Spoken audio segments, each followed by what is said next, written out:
Welcome back to the Bennock's Garage. Today we are working on a 2012 Hyundai Santa Fe with a 3.5 liter V6. Customer states that the oil light keeps coming on and going off periodically as he drives. I checked everything out. Everything seems to be fine, all except the oil sender. Some people call it the oil pressure switch, the oil sender. It's all interchangeable. Unfortunately on these, it's underneath the actual intake. You gotta take off the upper intake, the lower intake. And inside the valley, you're gonna see the oil sender there. So to do this job, you're gonna need a few different tools. To complete this job, you're gonna need a 24 millimeter open in box 12 point. You're gonna have to slightly modify it. Well, I did. You might not have to, but I ended up putting a little wiggle wobble in mine in order to get it out.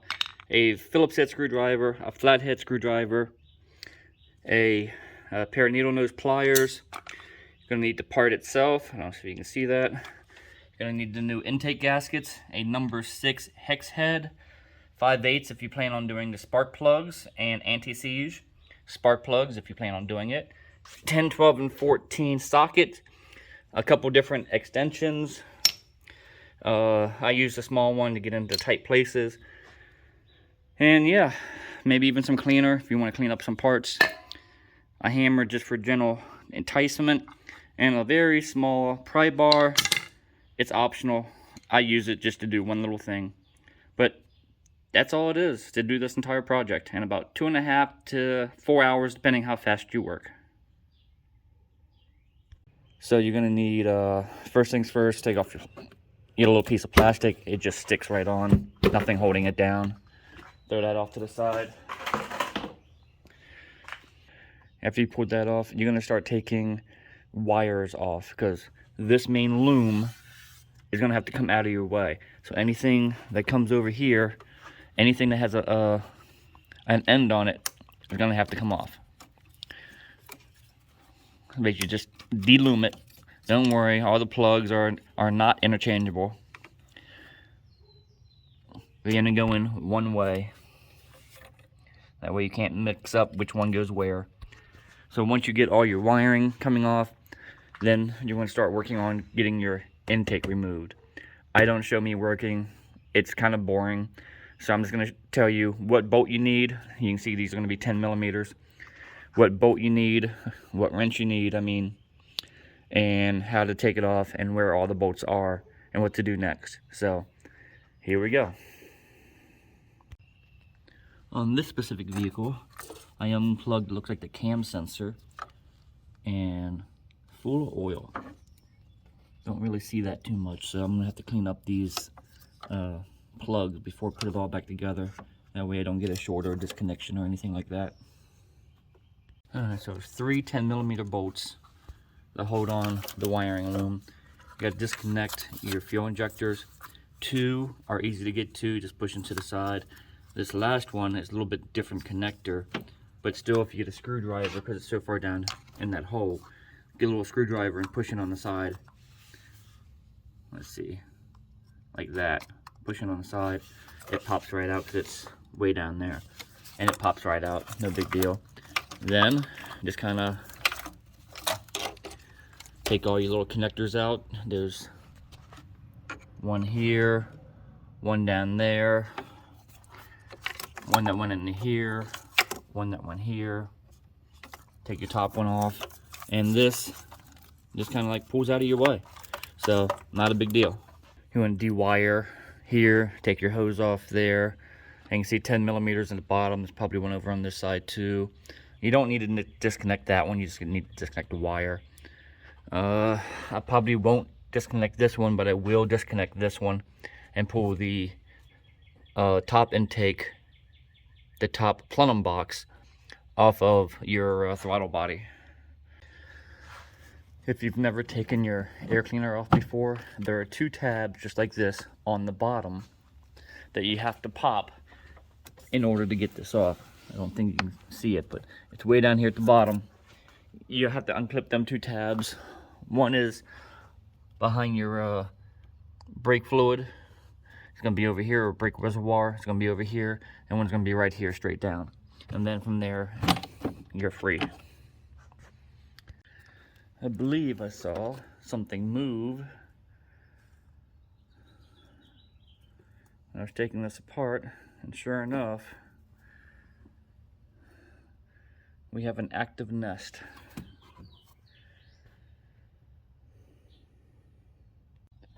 Now that you have the upper off, you don't really need to take off the lower. It's not in your way, so I'm just going to leave that there. Try to clean out the nest as best as I can. I'm going to have to bring in the vacuum and vacuum that out. And then from here, I'm going to start working on my lines. It's coming around the throttle body. I don't know if I want to leave the throttle body hanging and take the throttle body off, or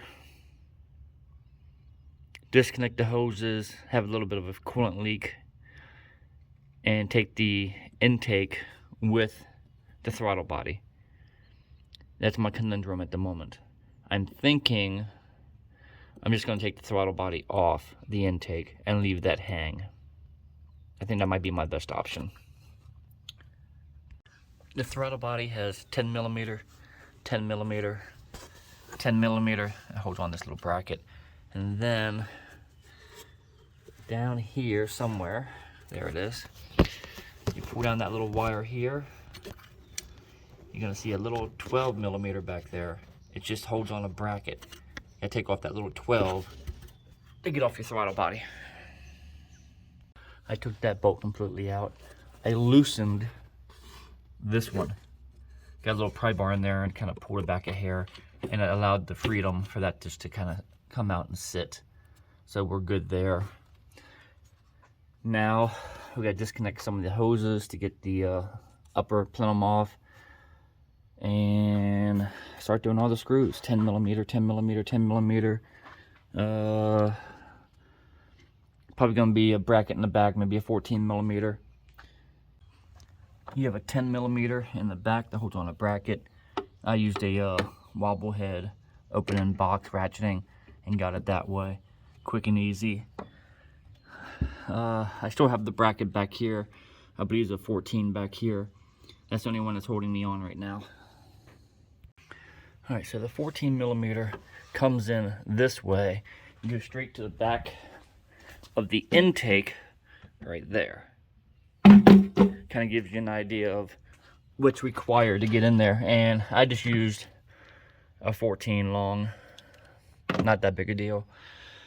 However, I forgot to take off this, and I could only get it up so high before I was able to, you know, unclip it and pull it off. It came off really easy. Now I got to finish taking off the lower intake. You can see I blocked everything off. I don't want nothing going inside the intake runners. And then I can start removing everything I need to remove. One thing that you will need to unclip is going to be this right here. That's your extension going all the way down to the wire that we need to take out, or the oil sensor that we need to take out. So just remember, this one does have to come off. Alright, for the lower intake, you have two 12 millimeter bolts at both ends. The rest of them are a number 6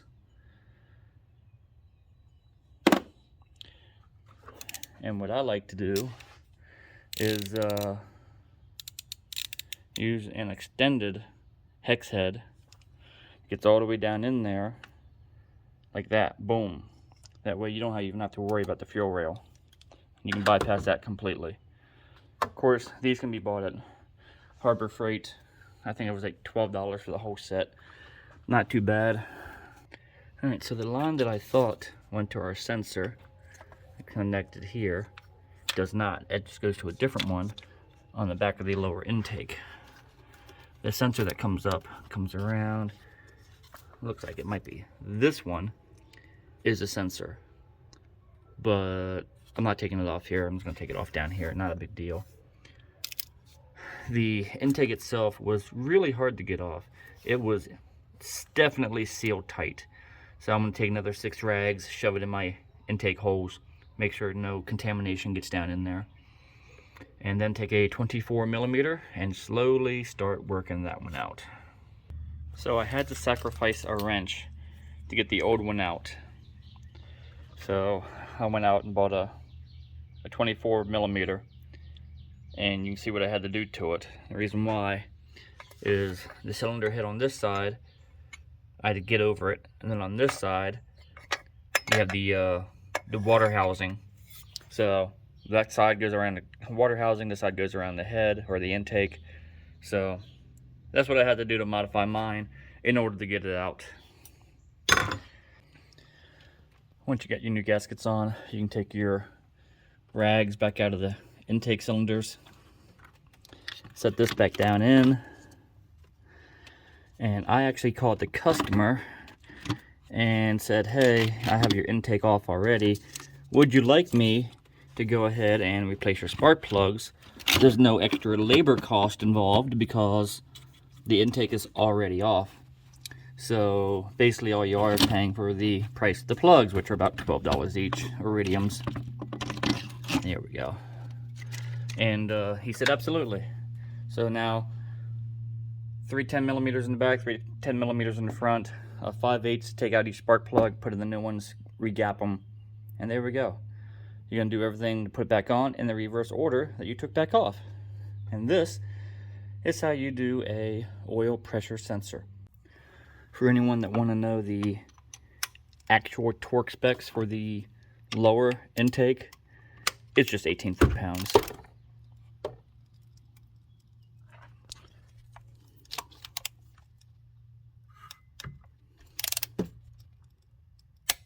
There we go.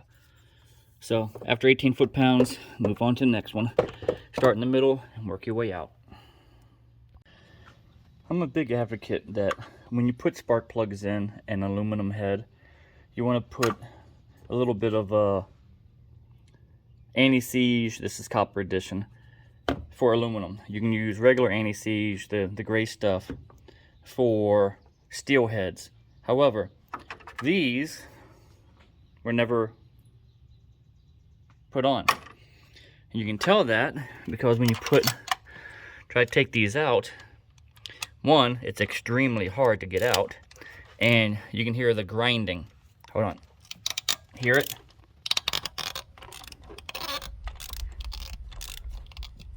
So this is from not using anti-seize.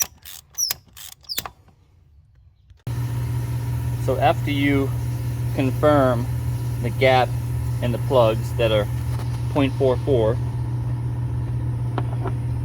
what I do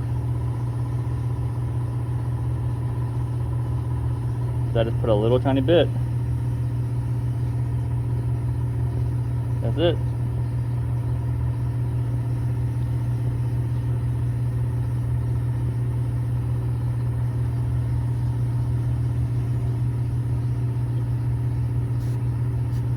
And that's enough to not make them hard when you get them out. So, yep, that easy. As you're wrapping it up, a couple questions you want to ask yourself. A few things you want to ask yourself. Did you plug in your back fuel injectors? Did you plug in the new oil pressure sender? Did you plug in your back coil packs in case you changed your spark plugs? All of these are color coded, so you can't get these mixed up. So everything else is good.